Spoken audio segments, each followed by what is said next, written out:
Bienvenue sur le podcast du site media24.fr, le média indépendant d'information sur l'économie, l'environnement et les sciences. Je suis journaliste et animateur pour media24.fr.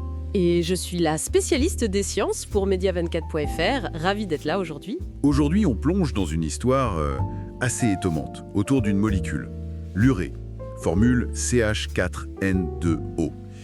On la connaît bien sûr pour les engrais, certaines résines, même dans les pots catalytiques des diesels. Oui, c'est ça. Mais ce qui est nouveau, c'est son rôle potentiel, disons, aux origines de la vie, vraiment à la base. Voilà. La grande question, c'était comment cette urée a bien pu se former sur la Terre primitive, sans enzymes, sans usine, juste avec ce qu'il y avait à l'époque. Et justement, une équipe de l'ETH Zurich pense avoir trouvé une piste, assez surprenante d'ailleurs. L'urée aurait pu se former spontanément, simplement à la surface de micro-gouttelettes d'eau. Ah oui.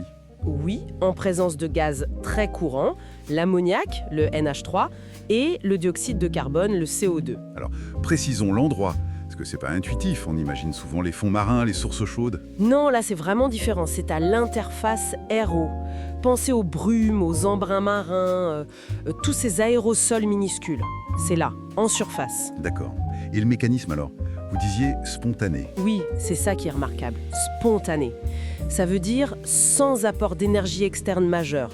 Pas besoin d'UV violent ou d'éclairs, non. Ni de catalyseur particulier. Juste comme ça, dans des conditions normales. Exactement. Température et pression ambiante. La clé, c'est vraiment cette interface, cette surface de la gouttelette. Mais comment une simple surface peut faire ça ? Les molécules d'eau en surface, elles ne se comportent pas comme celles à l'intérieur. C'est différent. Ça crée des conditions chimiques locales très spéciales. Notamment, une sorte d'acidité très temporaire, juste là, à la frontière. Une acidité passagère. Voilà, et c'est cette acidité qui active une voie de réaction. Une voie qui permet à l'ammoniac et au CO2 de s'assembler en urée. Si vous mélangez juste les gaz ou si vous les dissolvez au cœur de l'eau, ça ne marche pas comme ça. Donc la gouttelette devient une espèce de mini-réacteur chimique flottant et sa petite taille, ça aide ? Ah oui, énormément. C'est là que ça devient super efficace. Le rapport surface sur volume est gigantesque pour ces micro-gouttelettes. Ce qui veut dire ? Que les gaz de l'air, le CO2 et l'ammoniac, se concentrent naturellement juste à cette surface. Ils sont comme piégés là. Cette concentration, cette proximité forcée, ça favorise la réaction. L'urée se forme vraiment sur les couches externes. Fascinant.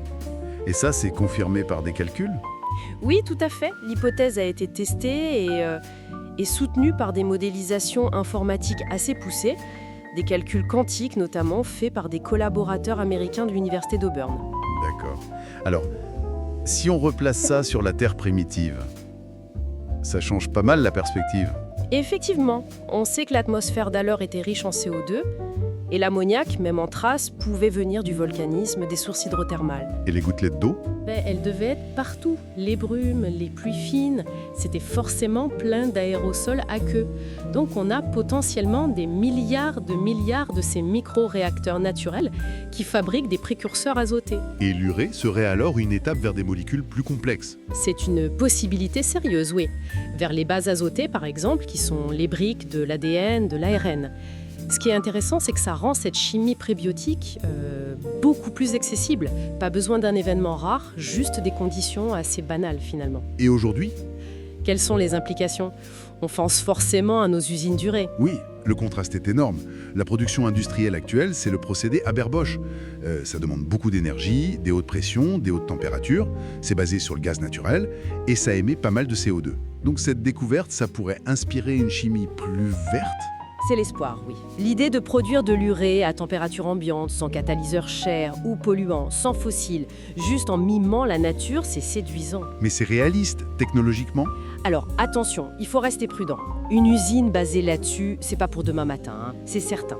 Mais bon, la recherche s'explore, on parle de nanoréacteurs, de systèmes avec des membranes pour maximiser ces fameuses interfaces. Donc c'est une piste. C'est une piste. Et au-delà de l'urée, ça met vraiment en lumière l'importance de ces interfaces en général. végétale, la surface des océans, les membranes des cellules, tous ces endroits où la matière s'organise différemment. C'est peut-être là que se cachent beaucoup de secrets sur l'émergence de la complexité et de la vie. Très bien.